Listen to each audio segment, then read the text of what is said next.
आपको याद है 32 साल पुराना वो मामला जो उत्तराखंड के आंदोलन में अब तक के सबसे दर्दनाक चैप्टर्स में से एक है, रामपुर तिहारा कांड, जिसमें अब एक ऐसा फैसला सामने आया है जिसने पूरे मामले को फिर से चर्चा में ला दिया है।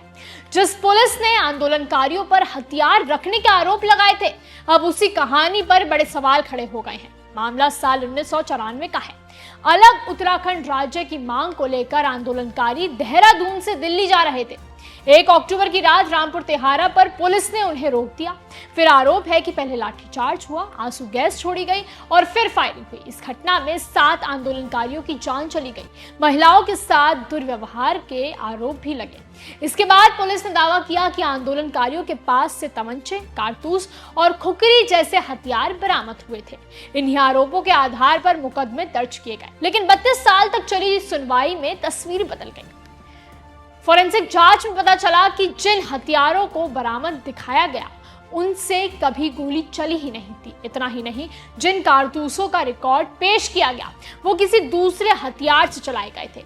सुनवाई के दौरान कई गवाह भी सामने आए। एक गवाह ने तो ये भी बताया कि जिस बस से हथियार मिलने की बात की गई थी उसका नंबर रिकॉर्ड में ही मौजूद नहीं था। दूसरे गवाह ने यह बताया कि जिस जीप का नाम पुलिस ने लिया वो उस समय किसी और जिले में इस्तेमाल हो रही थी और आंदोलन में शामिल ही नहीं थी।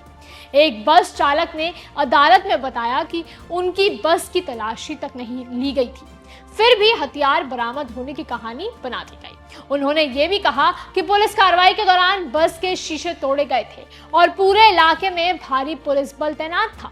इन गवाहों, फोरेंसिक्स रिपोर्ट्स और सीबीआई की जांच के आधार पर अदालत में पुलिस की कहानी पर गंभीर सवाल उठे। जिस केस में आंदोलनकारियों को आरोपी बनाया गया था उसी में पुलिस की कार्रवाई और जांच की विश्वसनीयता पर सवाल खड़े हुए हैं।